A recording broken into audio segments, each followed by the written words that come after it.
So excessive ഡെലിഗേഷൻ്റെ ഒരു issue വരുന്നത് കാരണം courts often try to limit the powers. അതുപോലെ തന്നെ ലേ ഡൗൺ ദ സ്റ്റാൻഡേർഡ്സ് ഒക്കെ ഉറപ്പുവരുത്തിയ ശേഷം മാത്രമേ ആണ് ലെജിസ്ലേഷൻ എപ്പോഴും ചെയ്യാറുള്ളത്. But unlike in the British parliament where the parliament observes parliamentary supremacy and where the parliament can assign any power in it the way it's likes.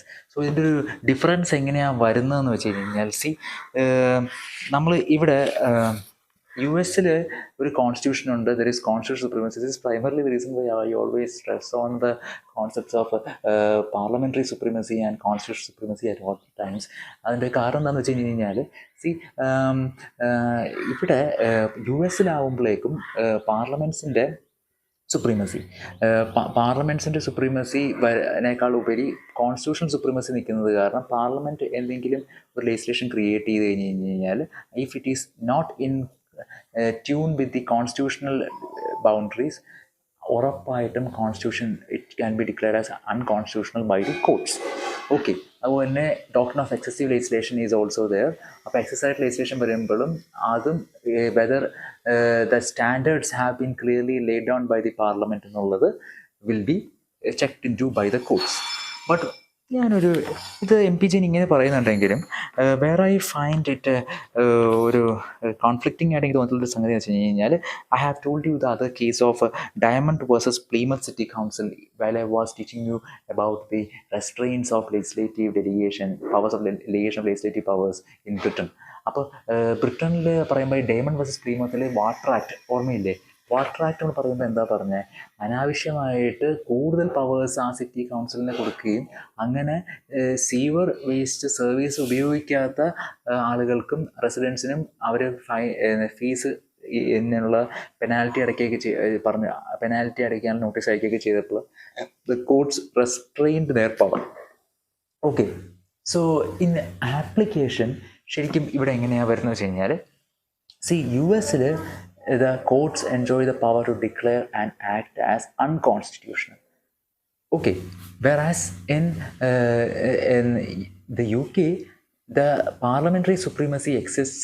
So constitutional ആയിട്ടുള്ള ഒരു barrier is not there upon the parliament to limit the kind of power that can be conferred through legislation. എത്ര powers വേണമെങ്കിലും കൊടുക്കാം.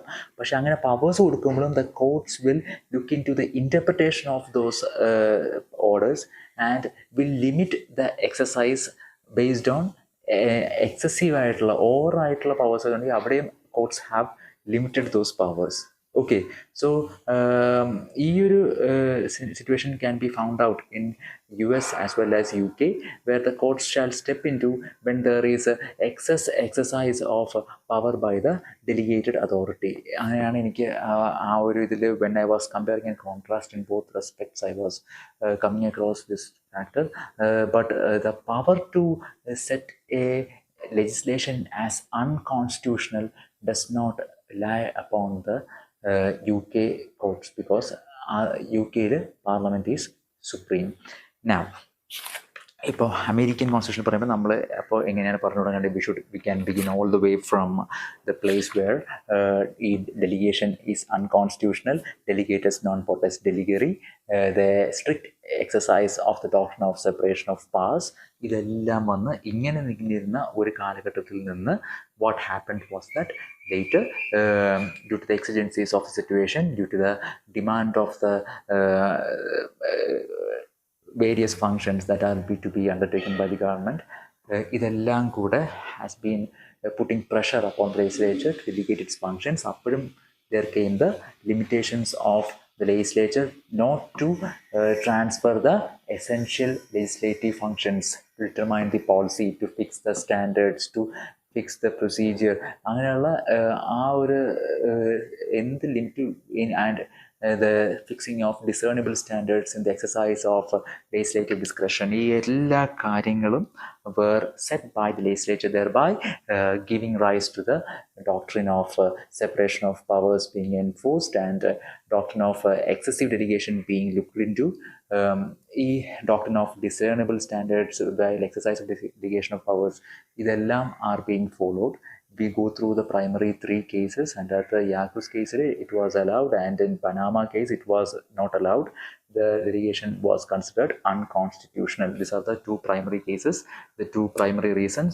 One, എന്തൊക്കെയാണ് പറയുന്നത്, the exercise of authority is not by an appointed official but by a representative of the people who are directly responsible to the people. And the two, and judicial review has to be a fruitful exercise, since it will always, the fixing of standards will always allow the courts as a guide whether there has been any excess or arbitrary action by the delegatee while exercise of the powers of delegated legislation.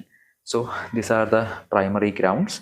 We will go to the exercise restraints on legislation of restraints on delegation of legislative powers in India. Next video.